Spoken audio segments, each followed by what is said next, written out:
Hello everybody, welcome back to another video. Today is my picks for week 24 of the Overwatch League, the fourth and final week of the Countdown Cup qualifiers. The final 8 games of the Western region will be taking place this weekend, as well as the play-in for the APAC region. There is no pick'ems for the APAC region, so I will give you my thoughts on the APAC region without a direct pick'ems, and I will do that at the end after I talk about the 8 matches that will be happening in the West. And then I'll talk a little bit about where the standings might be after this week. Things are all over the place, and I couldn't actually tell you exactly because the standings make no sense, and the way that they do it is just confusing, but it is what it is. We'll talk a bit about it, but without further ado, let's jump in and let's start by talking about the 8 games in the Western region for this weekend. First is the London Spitfire taking on the New York Excelsior. Two teams that have not looked great in this tournament, though New York did look pretty good against the LA Gladiators, and they did get a win against Toronto. So the better teams they've played this tournament, they've actually looked decent against, but they've also struggled against their other opponents in this tournament. Obviously, they struggled against Washington. That was a rough one for them, and they also did not look good against the Atlanta Reign, which is not that surprising. So definitely an interesting team here against a London team that has not looked exceptional so far in this tournament, but they've also had a week off. Last week they did not play, if my memory serves me correctly. Yes, they did not play last week. So they've had a bit more time to kind of settle in. New York also didn't play last week, but I feel better about London as a team, and I feel like if anyone is going to get better and stronger from the time off, I think that the Spitfire should look better going into this weekend. So I'm going to say the London Spitfire walk away from this one with a victory. They have a little bit more on the line than New York does. London already has a playoff spot locked in, or at least a play-in spot locked in, but they definitely would like to be a top 6 team, so they're going to try to win this game with New York because they are more likely to win this game than they are their second game of the weekend. So Spitfire, to me, take this one. I'm going to say a score of 3-1. They look better than New York right now, and I just don't have a lot of faith in a New York team that literally has nothing left to do this season. They just play 2 more games and they're done. So London, to me, takes that one 3-1. Next is the San Francisco Shock taking on the Paris Eternal. I like the Shock. Obviously, they're the better team here. The Eternal do not look very good. I take that back. They don't look good, period. So I'm going to say the Shock take this one pretty easily. I don't really see a world in which they lose this one. They've struggled a bit this stage. Obviously, they lost their first 3 games, but they're better than the Eternal. I think they're going to take this one over the Eternal by a score of 3-0. And the final match on Friday is the Toronto Defiant taking on the Florida Mayhem. This one I think should be a pretty good game between the Defiant and the Mayhem. It is decent. These are 2 pretty good teams. I'm not going to pick this one as a big pick game. I actually forgot to mention that London versus New York is my first big pick game. Not a lot of great options to pick from this weekend, so I chose that one just because it was one of the only good options that I had. But back to Toronto versus Florida. Last time these 2 teams played was in the Summer Showdown in Toronto in front of the Toronto crowd. Toronto getting a close victory in that one. And so very good win from them in that game. And I think they've struggled a bit this tournament, obviously losing to New York, but overall they've looked pretty good. They beat the Shock. Also this tournament, I don't know exactly how much they are necessarily still fighting for. I think they would love to lock in a spot in the top 6 and not have to play in the play-ins right now. It's between them and London for that final spot, so Toronto definitely wants that spot if they can get it. They need to have a good weekend here if they want to get that final playoff spot and knock the Spitfire out of it. So I think it'll be a close one here, but I do think the Defiant are the better team. I think they will take this one by a score of 3-2. Pretty sure that's what it was last time they played, so I have no reason it could be anything else this time. But Defiant look good, and I think they should be able to beat a Mayhem team that I just don't think has looked all that exceptional in this meta. Moving on to Saturday, the San Francisco Shock will be taking on the London Spitfire. An interesting matchup here. Both of these teams have had their struggles in this tournament, but I think the Shock bounced back pretty well 2 weeks ago when they played their matches against the Reign And I believe that was also when they played the Defiant. I could be wrong, but I believe that's when they lost to the Defiant. It was earlier that week. So they definitely bounced back against the rain. Obviously, reverse sweep there. They've had some time off that I think will help them out as well. Obviously, London has as well, but I trust the Shock more as a team that has looked better. We know Proper had been dealing with a bit of an injury, something with his eye. So hopefully for him, some of that time off was good as he could get some more rest in. Hopefully didn't have to scrim for the week, was able to just kind of sit back, rest a bit. They don't necessarily need him to win this week. I think they could probably do fine if they ran like Striker and Sam or Striker and Kilo. And if I were the Shock, that's what I would do, if I'm being honest with you, because at this point in time, the MVP voting is closed, so not really much more Proper can do for that. And I think at this point in time, you would rather have him for the playoffs than anything else. So to me, he probably shouldn't play this weekend, but I'm sure he will because the team just doesn't, has seemingly not wanted to not play him at any point in time. So I don't think he will sit out, but I believe he should. But regardless, I think the Shock should still be able to beat the Spitfire because they look better as a whole. Spitfire have looked good. I don't think they've looked good enough to beat the Shock in this meta, and so I think the Shock will take this one. I will say a score of 3-1. I think it's close enough that the Spitfire will at least put up some decent resistance, but ultimately the Shock will be the team to take this one. The Boston Uprising taking on the New York Excelsior, New York's final game of the season. I think this one is going to go the way of the Boston Uprising. I have no reason to think the New York Excelsior will win this one. Obviously, they've looked decent at times, and Boston has looked pretty good as well. I thought Punk had a pretty good showing his first weekend. Last weekend wasn't as impressive, unfortunately, for him, but they were still able to show some potential for what this team is, or at least could be. And I think New York, just despite their good showing a couple weeks ago against the Gladiators, I just think that they're too one-dimensional, and I think it was a bit of a surprise game then. I think Boston knows what they're doing. I think they'll be able to counter it pretty easily, and I think the Uprising should take this one. So to me, 3-1 victory here for the Boston Uprising over the New York Excelsior. Final match on Saturday is Houston Outlaws taking on the Florida Mayhem. Outlaws looking very good in this meta. They are arguably the best team in the West right now. I don't know how much they're going to invest into this matchup. They don't really have anything else to play for in terms of like seeding and whatnot. They can't move up or down in the standings because of just the reality is they're 3 points ahead of the Rain, 4 points ahead of the Spitfire, and they're 5 points behind the Shock. So they can't jump anybody, and they're 4 points behind the Dragon. So they can't move up or down. They're very secure in their positioning. There's nothing that can really happen with their seeding. So they could definitely show a little bit weaker of a performance here. I'm sure they're already scrimming on the next patch. Seems like a lot of the top level teams are doing that at this point. So I think it's possible that we see a good showing from teams like London and Florida this week when they have to play teams that don't have as much to play for. The difference between the Shock and the Outlaws, though, is that the Shock do have stuff to play for. They can move up in the standings. You know, if they don't perform well, they would be, I think, 4th or 3rd in the standings. Actually, I think they'd be 4th in the standings if they don't play well, because right now they're sitting behind the Fuel, the Gladiators, and the Dynasty. So I think if they don't play well, they would be 4th overall, which isn't terrible, but that means you don't get a choice at opponent in the second round, which I definitely think you would want. So the Shock have something to play for, whereas the Outlaws literally have nothing to play for. They are locked in as the 6th seed overall in the playoffs. There's not really much that can happen there.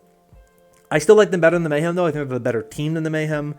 I think the Outlaws have looked more organized and just overall have looked like a better team. And I think that they are going to win this game, despite the fact that I don't necessarily know how much they're going to invest into this one. I'm going to give it to the Outlaws by a score of 3-1.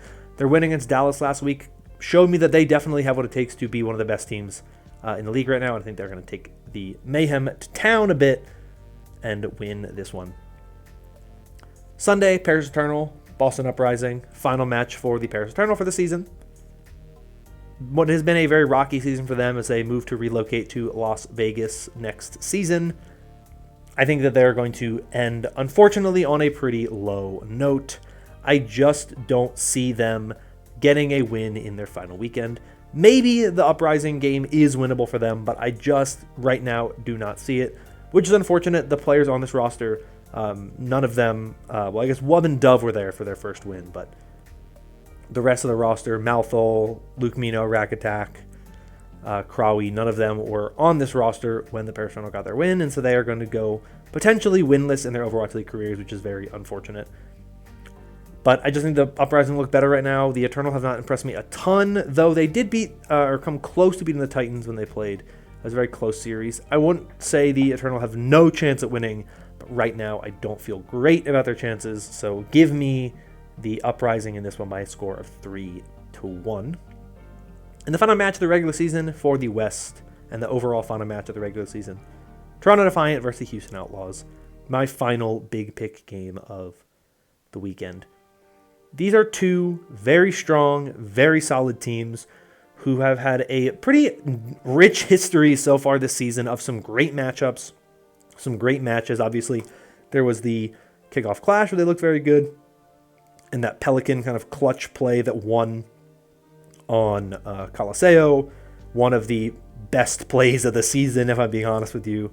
That was just one of those big, huge moments that just really kind of came out of nowhere. It was a huge surprise. I don't think many people expected it. So you have that, and then you have obviously some other historical matches between these two teams. They played in the Countdown Cup. They played in a lot of tournaments so far this season. So an interesting team to say the least. Very interesting matchup here between two teams that have a lot of history so far. I really like what we've seen out of Houston so far. I think that they should be one of the favorites. I just talked about that with their match against Florida. To me, what the Houston Outlaws have done so well and where they've looked so good, kind of surprisingly, is their tank line has looked really, really good. And I think that we've seen a lot of really great play out of Creative and Lastro, something I necessarily was not expecting to see. So I think it's going to be an interesting matchup here. I think this one will go the distance because I think you have two really good teams, some very stellar DPS play. Obviously, Hisu on the Toronto side, Pelican, and Merritt on the Outlaws side. You have some really great supports in this matchup. These are two teams that I think have a lot going on, and they have a lot to play for. So I think this will be a good one, but I do think that right now you have to give the edge to the Outlaws. I think they're the better team. Even if they are stronger on the new patch, I think that that is still not enough for them to lose this series. I still think they are the better team than the Defiant are ultimately, but I think it'll be close because I think the Defiant are a very strong team, a very solid team who've had success in Seattle so far this season, but relatively minimal success when you compare what the Outlaws have done. So I'm going to give the Outlaws the edge in this one. I'm going to say a 3-2 victory for the Houston Outlaws over the Toronto Defiant, but I could definitely see this one going, to be a banger. 5-mapper is what I expect. So, good one, I think, in that match for sure. So if all of this stuff happens, the standings will be kind of interesting to see. I think if all of my predictions happen, the top 6 teams will be the Dallas Fuel, the San Francisco Shock, the LA Gladiators, Houston Outlaws, Atlanta Reign, London Spitfire, in that order. I'm not positive. The standings are weird because of the whole, match percentage taking your tournament results into account. So we'll see at the end of the weekend. When I do my recap, we'll talk about where the actual standings lie in the West going into it, but that's where I think things are there. Let's now talk about the APAC region and the play-in tournament, because there are, of course, 2 matches happening in the APAC region. I believe both of them are happening on Saturday, if my memory serves me correctly. Both matches will be taking place Saturday morning, bright and early, 6 a.m. in the West. So the first match is going to be the Chengdu Hunters versus the Guangzhou Charge. That is the only match we know for sure who the two teams will be. Obviously, then the winner of that match will go on to face the Hangzhou Spark. These two teams, the last 2 matchups, they've split. I only looked at the last 2 matchups because obviously the Guangzhou Charge roster has changed a lot since the first half of the season. But they played in the Summer Showdown. It was a 3-0 win for the Guangzhou Charge, their first 3-0 win of the season. And then when they met earlier in the Countdown Cup, it was a 3-2 victory for the Chengdu Hunters. And I believe it was the first match for both of these teams in the Eastern region. It was at least the first match for the Guangzhou Charge, but I believe it was the first match for the Chengdu Hunters as well. And it was Piggy's first match with the Guangzhou Charge, and it almost was a reverse sweep for the Guangzhou Charge. So these two teams, I think, are pretty close. Slight map advantage in their past two meetings in favor of the Charge, obviously 5-3. But this is going to be an interesting one. I think that the winner of this series likely will be the team that makes it into the playoffs. So we'll see what happens. But this is a really tough region to predict because at the end of the day, both of these teams look very good. And the Spark can't really be written off, despite the fact that they've had some struggles as of late. They're still a good team. They're still a solid team. I think they still have a good shot at potentially making it into the play-ins, or sorry, the playoffs through the play-in bracket. But when it comes to Chengdu versus Guangzhou, right now I feel better about the Guangzhou Charge. Yes, they lost last time they played. It was Piggy's first game with the team. I think that Piggy has looked a lot better since that match. I think the team as a whole has looked better since that match.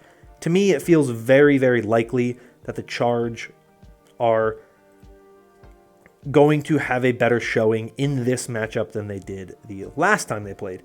It was not a great result for them, but it was still close. They have the seeding advantage right now. They are the higher seed, which means they'll get first map pick, which could help them. We'll see. Sometimes it helps, sometimes it doesn't really help as much. But right now, I think the Charge are the better team between the Charge and Hunters, and so for me, Charge will take this one. Move on to face the Hangzhou Spark, who they played last weekend, and it was not a close series when they played before. Charge were 3-0 victorious over the Hangzhou Spark. That's why I think the winner of that first match is likely to be the team that makes it to the playoffs, because at the end of the day, both the Chengdu Hunters and the Guangzhou Charge were victorious in the Spark in their most recent meetings. The Spark have looked awful in the second half of the season. I believe they are 2-10 in the Summer Showdown and Countdown Cup combined. I could be wrong. I could be wrong about that, but I think they are somewhere around that. They have looked very, very poor in the second half of the season, and I think that the chances are very low that they actually win the play-ins and make it into the playoffs. I just feel very poor about them right now, and so to me, very likely that the winner of that first game is the team that goes to the playoffs. And I think right now, based on what we've seen, that team is going to be the Guangzhou Charge, which is obviously amazing because this team was a one-win team at the halfway point this year. And so the fact that they have a very realistic shot and potentially could be the favorites to make the playoffs out of this region is fascinating. Obviously, the APAC region, very tough to predict. Who knows what's going to happen? It's going to come down to who's the best team in the weekend.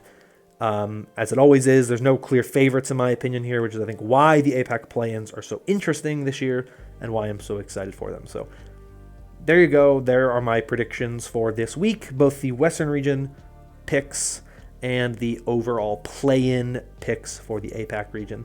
Let me know down below your thoughts on my picks. If you agree with me or disagree with me, I would love to hear from you down below. But that is going to be all for today. Thank you all so much once again. Hope you're all staying safe and staying healthy. And until next time, bye-bye.